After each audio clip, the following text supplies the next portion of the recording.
Guess 3, 2, 1. And we are live. So thank you all for joining us today. I'm Wyatt Wismer. I'm joined by Pasera. We are from MCP, and today we're going to be talking about the International Collegiate Programming Competition. Now, Pasera will start us off. All right. So, MCP is about competitive programming. So is ICPC. So let's see what competitive programming is. So competitive programming is very similar to like normal technical interview programming problems that you'll get if you apply for software engineering jobs or computer science jobs in industry or anywhere else. So it's essentially you solve a small programming puzzle within a time limit, and you basically pass in your program to be evaluated against a bunch of test cases. And if those test cases pass, the verdict is that your program is accepted. And there are many sites that you can use this, like computer programming can be practiced on, such as LeetCode, TopCoder, CodeForces, and HackerRank. Awesome. So I find that whenever I try and explain like competitive programming to people, like this idea of a programming problem sounds like super abstract if you haven't seen it before. Right? So I guess Pasara already kind of mentioned this, but like you're given some like written description of a problem, and generally what you have to do is you have to write a computer program that'll take in some like textual input and produce some like correct textual output. So I think the best way to really understand this is to look at an example. So we're going to look at this like super duper simple HackerRank example. So the problem here is really not very interesting, but it's really good just for explaining how things are laid out. So on my OBS, I'm just going to enable this. So you guys should be able to see this HackerRank now. And so this is an example of a programming problem. So it's really simple. The idea is this section at the top here is just a description of the problem. So here we see, oh, in this problem, we're going to be given an array, so like a sequence of like integers, and our job is to take those integers and sum them up and return what that sum is. So not that interesting, but it's just a good example for figuring out how HackerRank or how like a competitive programming judge works. So the next thing you'll probably notice is that we have these like input format, like output format, and like little constraint sections. So going through those, the input format tells you what the input to your program is going to look like. So here, for example, they tell us that in this problem, our input's going to be 2 lines. The first line is going to contain an integer, which is the size of our array. So that means like the number of elements in your sequence. And the second line is going to contain like n space-separated integers. So even that kind of sounds kind of abstract, I guess. So if you look down here, you see what that looks like. So like first line says like 6 here because we have 6 items in our array, and our next line just has our array, and this like space-separated integer thing is just saying that there's a space in between like each one of our elements in our array. And so I guess what our program needs to do is take in this input, which is this array, and sum the elements and produce that as our output. So you see here our output is supposed to be just the sum printed on a single line, as is shown here. Now, you might want to ask yourself things like, well, how big can these integers be? Which can be a concern. For instance, if you're using C++, integers can only be so big before they overflow, so that can be like really important to know. So here, for instance, we see that n and array at I have to be less than or equal to 1,000. So n is our array size, so that means we have at most 1,000 elements.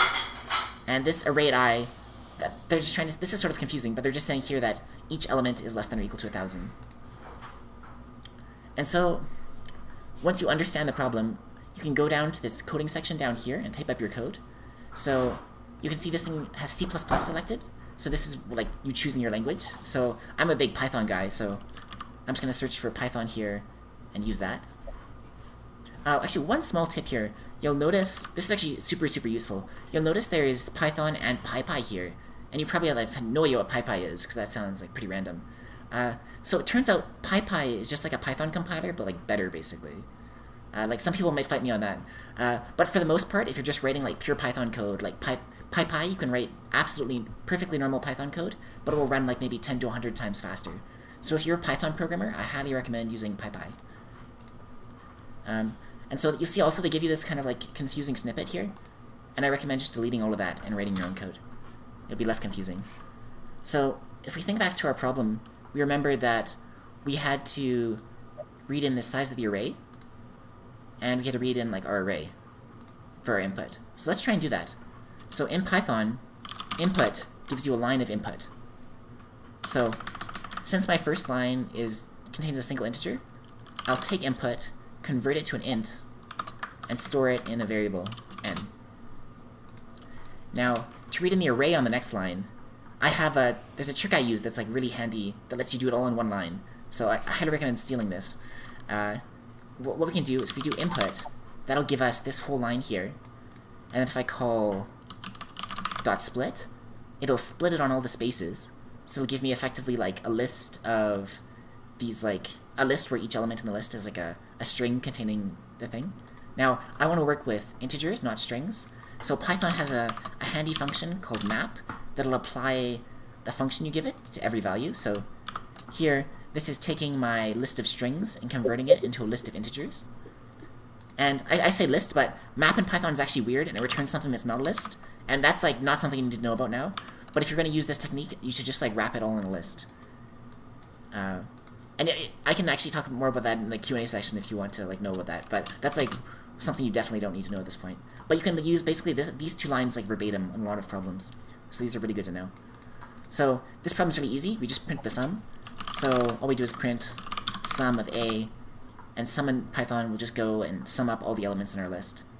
So then once we think we're done, we can press run code down here. And it says, oh, we got our thing right. And we could submit our code, and if we submit our code, it'll say we pass all the test cases, and we're good. Now, it could be the case that we make a mistake in our code. Like, let's say, I don't know why, but let's say I print sum plus 1 instead of sum. And then if I submit it with a mistake, you'll see that I failed the test cases, and that tells me that I haven't gotten everything right. Now, it's worth noting that in our ICPC tryouts, which we'll talk about later, you might run into a case where maybe you solve a few test cases, but you don't solve all of them, and know that in those scenarios, you get partial points.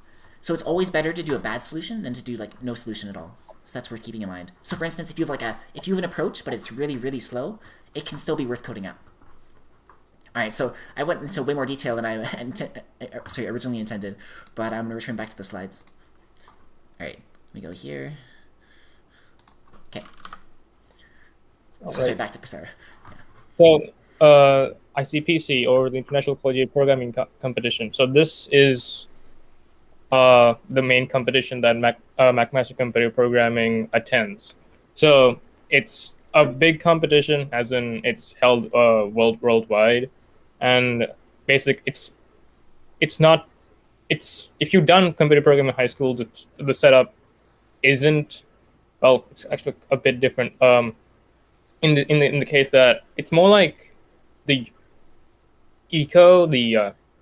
the one held by York, I think, like where you compete in teams.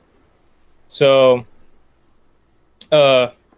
in the to get into the ICPC, the ICPC will be holding tryouts, and for those tryouts you will be competing individually. So until at that point you are on your own. You just basically just have to make get a certain amount of points, so you rank well, and at that point the team is made up is going to be comprised of the top selected individuals.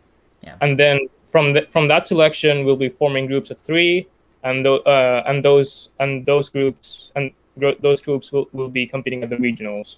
And from there, if we make it beyond the regionals, we'll be going to the NADC, and from there to NAC, which is the North American Championships, and then to the Worlds, which will be held a significant time past ICPC tryouts. So the more you progress, the longer you have to keep competing.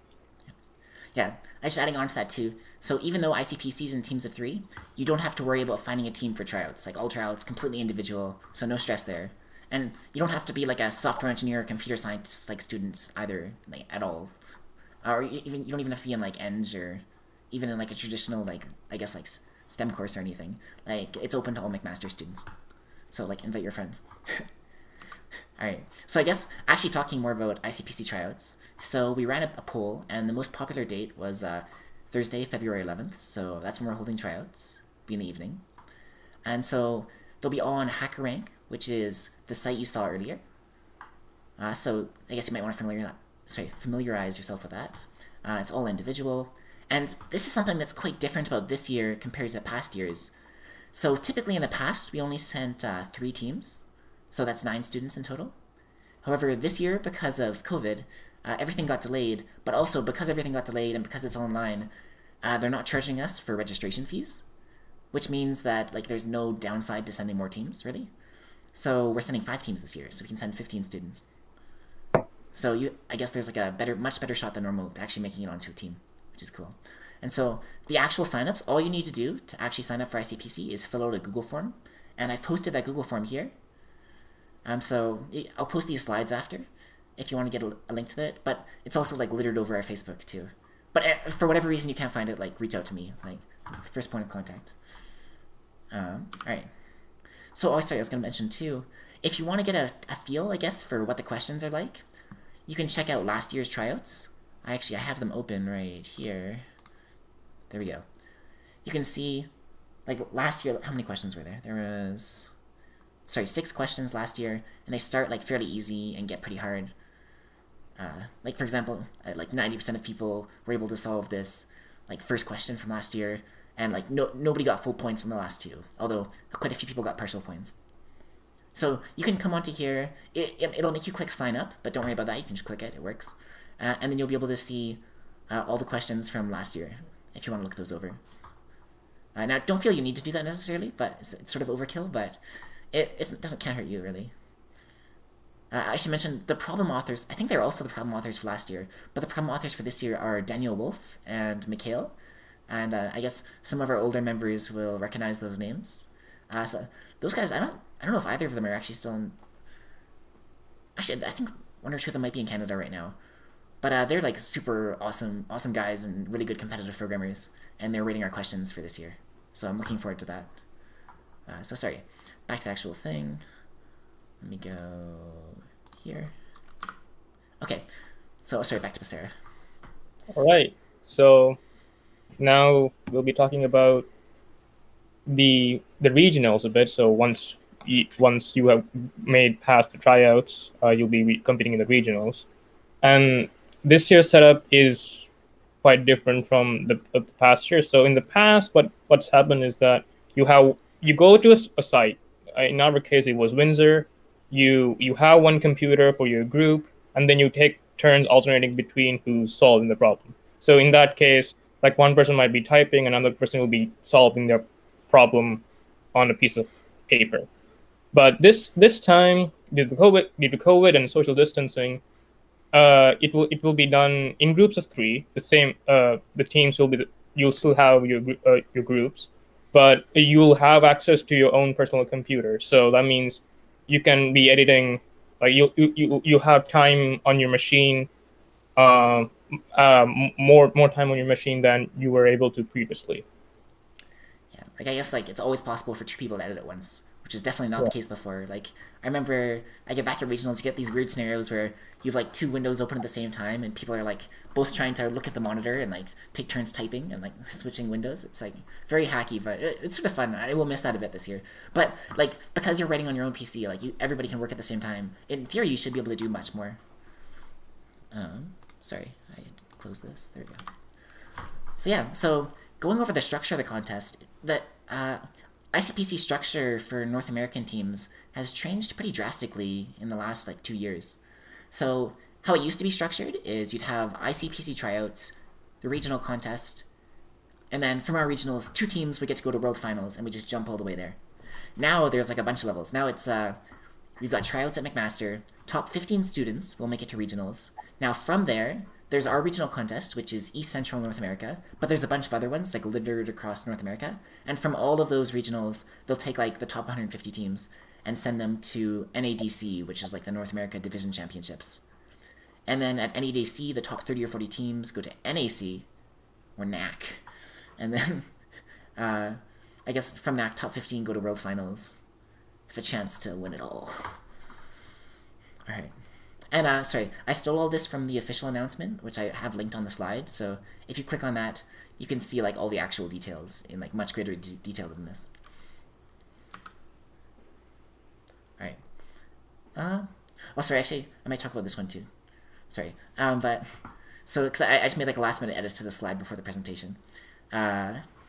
So we have this ICPC announcement document, and if I open that up, I think I also have it open here. We say like, sorry, we've got a listing of all the events that we have like coming up before ICPC, and you probably already have seen this because like this event that you're attending right now is on it. But we've also got 2 events before tryouts, which are a contest walkthrough and I guess the so-called algorithm grind. So for the contest walkthrough, we're just going to be walking through like some actual contest problems and trying to like explain like every step of the process. Like I don't know, originally understanding the problem, like being able to convert that into like possible approaches, and then eventually being able to convert that into like actual techniques, and finally like code that you can write out. And for the algorithm grind, we're just going through like a bunch of standard algorithms that show up a lot. So these names will sound really familiar. You might have heard of like depth first search or breadth first search or Dijkstra's, or maybe this is more adventurous, but like topological sort, maybe basic dynamic programming. Like these are things that tend to show up in a lot of contests. So well, I guess we'll be going through as much of that as we can in that 2-hour slot. And then finally, we have ICPC tryouts open to everybody on February 11th. And once again, I've got the link here where you can sign up. So if you have this Google Doc, you can also just use that. And I guess you might have already guessed this, but we're doing a live stream during the contest, which is going to be hosted by the problem authors, Daniel and Mikhail. And they'll talk about the problems. They'll actually, the reason, I should have mentioned, this looks like the weirdest thing that we have this like 2.5 hours plus 45 minutes thing on the contest. That's because the actual contest is only 2.5 hours, so you can just do that if you want. You don't have to stay like super late. However, if you stay after, we are doing a walkthrough of all the problems, which is like kind of fun. So if you actually want to like learn all the solutions, be like, oh, like that's what it was. So I guess that's happening. Aside from that, like we have a mailing list. Unfortunately, it doesn't work with McMaster emails. You have to use another one, but you can sign up for that, and you'll get an email whenever we do something. We also have a Facebook group, which I assume many of you probably are in. And then we have a Notion where we try and post like our events and workshops, and there's actually some training material there too, if you want to prep. Cool. And pass it back to Persea. All right, now we will talk about getting ready for the tryouts on ICPC events in general. So competitive programming is, but when you first get started with it, it is fairly steep. Like if you've never done programming before, it'll definitely be a challenge. If you have done some programming before, then if you can use basic data structures like arrays, lists, basic input output, then you're at the level to start learning a bit more advanced data structures, such as trees, graphs, so on. But just don't be discouraged by like how much you had to learn, because everybody has to start somewhere. And even if you, and especially when it comes to the contest, like it really helps, like the more you keep trying to solve a problem, like even when you try to get part marks, because part marks are better than getting no points at all. So just keep trying keep trying a solution that comes to your head, whatever it is. And and there are a lot of coding platforms that you can use to practice, such as HackerRank, LeetCode, the usual problems of the interview question sites. Also, probably some of your courses at school too that teach algorithms if you're in a computer science related field. And also, like perhaps solving math problems that are presented in like Putnam, like specifically number theory and combinatorics, might come in handy. But if you want to like be more ambitious, like the go-to site usually is Codeforces. It's fairly popular for like having a good distribution of difficult problems, and obviously try out past ICPC contests and get your hands on any practice problem that you can. want to say too, Codeforces is like I have a huge bias towards Codeforces, but it's like by far the most intimidating site out of all of them if you're starting out. So if you go onto Codeforces, like definitely start with like Div 2 and Div 3 contests, like mostly Div 3 contests. And don't be discouraged if you can't solve like even like any to start. Um, and just know like it's just that very initial like learning hump, I guess, that's like the absolute worst. But then once you get past that, it's a lot better. Hmm. It's like learning Vim and Emacs. Yeah, the woman, yeah, yeah. I guess, I use yeah. yeah. Oh. I use those two editors in the same sentence. Are you actually? You must be an Emacs guy, right? I'm an Emacs guy. Yeah. I used to be Vim. Every like functional programming guy I know is an Emacs guy. I don't know why. It always ends up happening though. Yeah. So So yeah, if you didn't get the gist, so what we're trying to say here is, have fun with what you do. So yeah. Like yeah, it's meant to be enjoyable. Like they're just like little puzzles. I like it. I've always like it's like you get dropped into like a new world like every like. Well, I guess with every different question, and it's like you figure out the rules of the world, and that's really the fun of it. So make sure you enjoy yourself. it's just a puzzle. It's Yeah, nothing more than that. it's awesome. Oh, sorry. Yeah, there's. I was trying to think. There was one big point I wanted to make. I think a lot of people don't seem to take advantage of, for Codeforces, but for also for HackerRank and LeetCode and almost all of these sites. Most problems will have editorials associated with them. So what an editorial is it's like a detailed write up of a solution. So let's say you write a contest and you solve a problem or two and then you get stuck, right? And you don't solve it during the contest, but you want to know how to solve it for later, so you can get better. Well, you go to the editorial, you can read that, and it will explain to you, I guess, what you didn't know. And then if you keep doing that, you'll just, I guess, continually, in theory, get better and better, be able to recognize more things and come up with new things better. That's the, I guess, that at least that's the hope. All right. And with that, that brings us to Q&A. So I'll open up the live chat, and you guys can put anything in there, and we'll stick around for maybe like 5 or 10 minutes. Hmm. Also, don't restrict yourselves to just like practicing on like websites necessarily. Like I feel like most students these days would probably like go to a website and practice those questions, and you know that's a place to start. But if you're not the type of person and let's say you're old school and you want to do practice anyways, you can really find like some PDFs or like good books, like the ones that they use in the algorithms course from Bob Sedgwick, or those old, like, you can find textbooks about algorithms and you can use those ones. But the thing about those textbooks is that they're targeted more towards like learning and research stuff. So like not necessarily like implementing it at the fastest possible time, nor like being able to just like write the code and test it. So that comes with practice. So that's why websites might be a bit better. Yeah, I guess yeah. There's a weird thing in competitive programming where it's like the only area where you care about like how long your code is. Sometimes a bit, in the sense that if you can write something that's like slightly worse, but it takes up like maybe like a fifth as much code, then you might do that if it's good enough. Like it's always like what's the easiest way I can do something that's good enough, which doesn't really apply to other things as much, I guess. But it's worth keeping in mind. Another really good resource.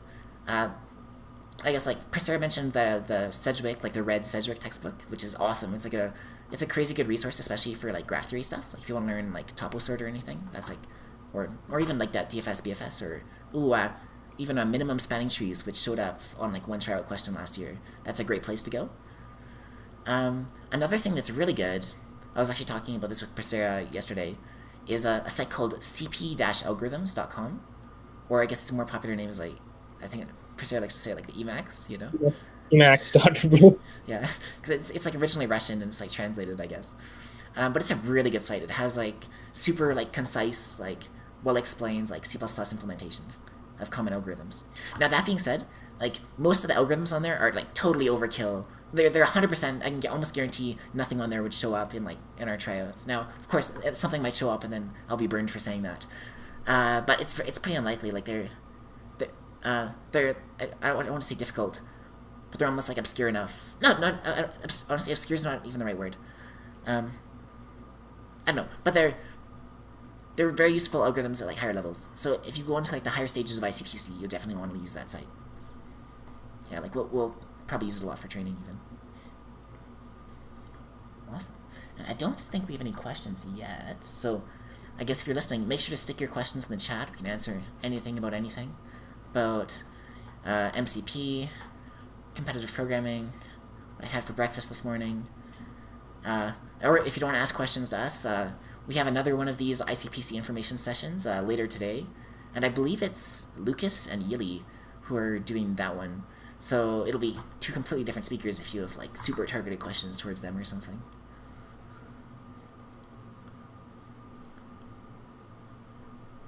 Actually, I guess while we wait then, Prosero, how did you first get into competitive programming? Oh, yeah, okay. So I was actually like into math a lot in high school. So I was doing the math contest. Like I came. Oh, Michael, what did you have for breakfast?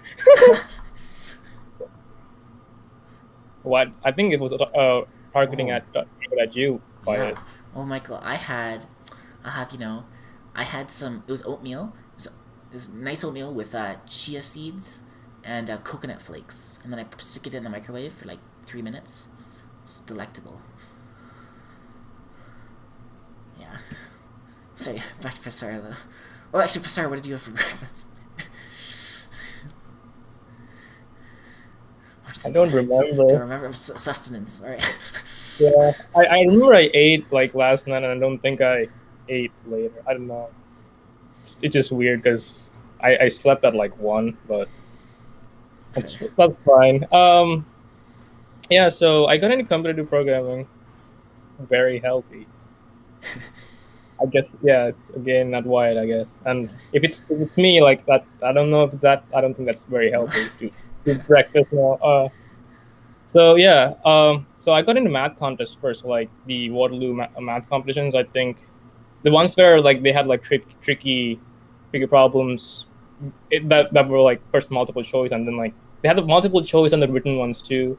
So I was doing those, and then in grade 11, I found that maybe I should do computer science because I don't know, it seems interesting, and I never really done coding before. So it was Java and NetBeans, and then I started yeah. So then like I went to class, and I really like it was very difficult. Like at first, like I couldn't really understand how for loops even. I mean, some things that I find like trivial these days that were like they were quite intimidating at first. Just like even how to like set up the environment and all that. Even if it was NetBeans, and then my teacher, like I got really into programming at that point. Like I was solving different kinds of problems like in very weird ways. Like I tried to make I think at one point I tried to make an ad hoc sorting algorithm without even knowing a sorting algorithm exactly. It kind of worked, but it wasn't like it was more like sorting a set. So like if there were duplicates, it would exclude them, and it was very inefficient. So bubble sort would be better, but yeah. And then like my teacher suggested, hey, maybe you should look at Project Euler.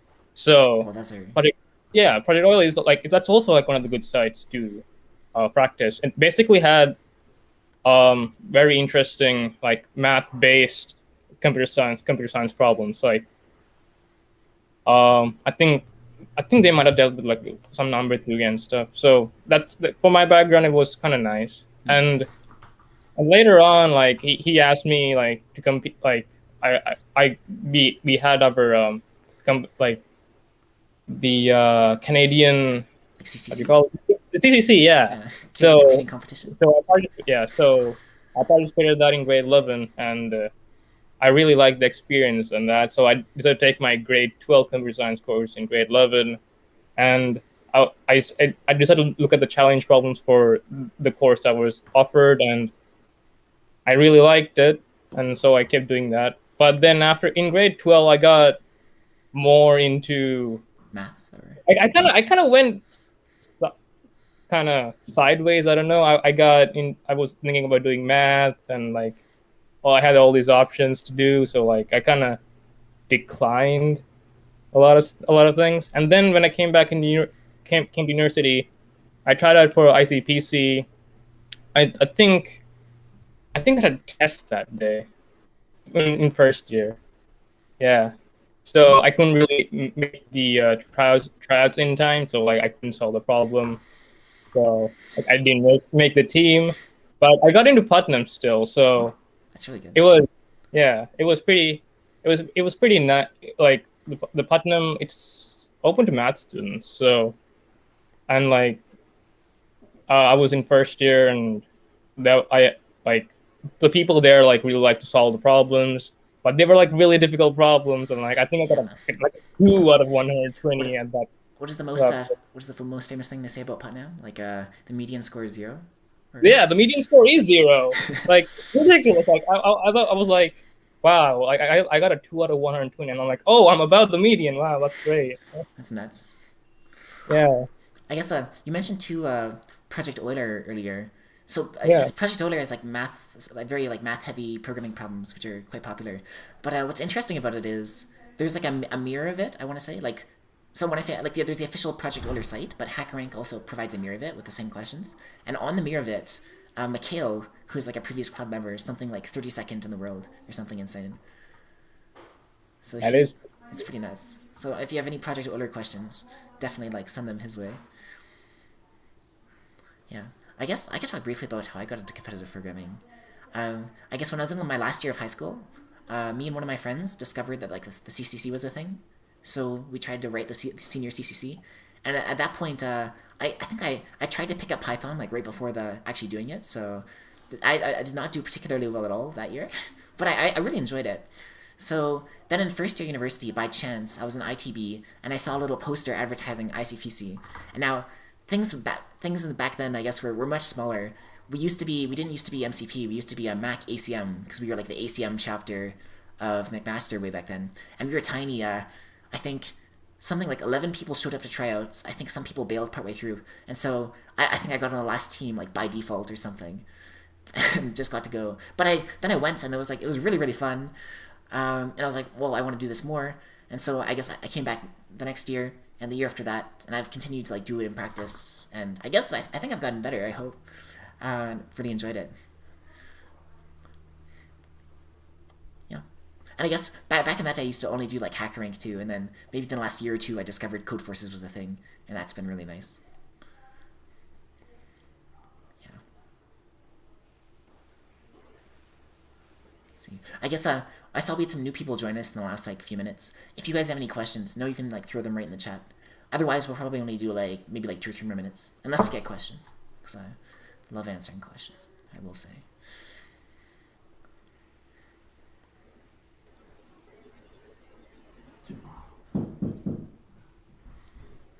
You know, actually, I find there's like very few live streams for competitive programming stuff in general. Oh yeah, have you seen? I think Tourist had one like a while back, maybe. Real? I didn't know that. Yeah. I was looking at it and I was like, huh, he does live stream. That's So big brain. I don't even know if I could learn from tourists though. So there's a thing on Code Forces. You can see the submissions of other users, so you can open up like tourist code. And so sorry for anyone who's like doesn't know who the hell tourist is. Uh, tourist is like the alias of someone named Gennady Kordakovich. And he's basically like the world's best competitive programmer. Like he's like a multiple time Google CodeJam winner. He's won ICPC twice, like the world finals. So he's like very good. But you can go and open up his code and look at it, and it's kind of just like spaghetti. Like he just like it goes straight from his brain to the computer. Like there's no hesitation. Mhm. Yeah. Some of his solutions are like really nice. Like Yeah, for some like really like complicated stuff. Like I thought you would need like some stuff. Like I thought you need to like use like multiple levels of like recursion. Like he just did like it's like, it turns the it turned the input numbers into binary and did some weird thing. And I don't really remember like which question, but it was in Facebook Hacker Cup. So if you look at his submissions from I think 2019, yeah, two my years ago. my personal favorite was you can implement a try like without just using vectors like C++ vectors. Like you don't actually need like to do any like manual memory allocation or anything. And he had like this super clean implementation just using, I guess, just plain old vectors. It was like very similar to. There's a style of storing graphs, like a very popular style called like adjacency list, like adjacent, Mhm. like you probably heard of like adjacency matrix or adjacency list style. So you can store a try effectively like how you would store any other adjacency list graph, and it's actually pretty clean. But like it had never occurred to me before that you could do that. think the other live stream I was going to mention, there's something called Algorithms Live, and it's just like a guy, and sometimes he's like guests, and he'll talk about like some algorithm or technique every week. Like I think they talk about like Fenwick trees, like segment trees. What else was good?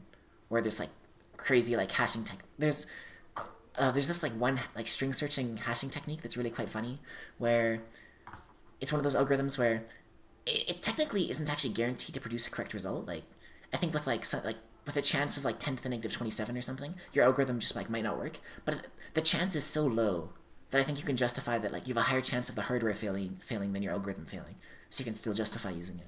But there's like really wacky stuff like that you can learn.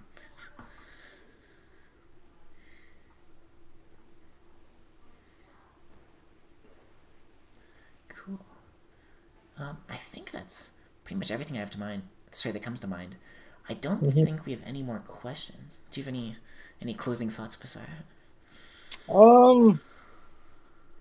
Oh yeah, I think we might have mentioned this before. Like specifically for the ICPC tryouts, like try to submit anything that will get you a point. Like even if it isn't like completely like correct, like you might get partial points. Like if you get for some test cases, so you know try attempt as many questions as you can. Go around, rank them as you do it, sort of like how you do a test almost. Yeah, it's like you can guess very effectively too. Almost like I remember back in the day, it like some people you probably won't be able to use this too much with this contest because the authors are pretty experienced. But with less experienced authors, sometimes they'll make the answer just an integer. And sometimes for a lot of that cases, the integer will be something obvious like 0 or 1 or something. So you can make a program where your entire program is you ignore the input and you just print 0 or just print 1 or something. And then you can actually get like a decent amount of points just from doing that. It's like super, super hacky. And that normally you can't do that, but should look out for those opportunities. Because I guess if everybody has like the same number of points, and then you have like slightly more, you have like half a point more or something from doing that, then I guess you'll go above like all of them because it breaks like. Because normally it's just like, sorry, on the leaderboard, like people are clumped together who have the same like amount of points, and then it's just sorted by time. So if you get even like a half point more, you jump ahead of everybody who had like this better time than you, which is really good. Super sneaky. Cool. Yeah, I think that's everything. Hope to see you guys at our future events and especially at tryouts. And I'll catch you all later.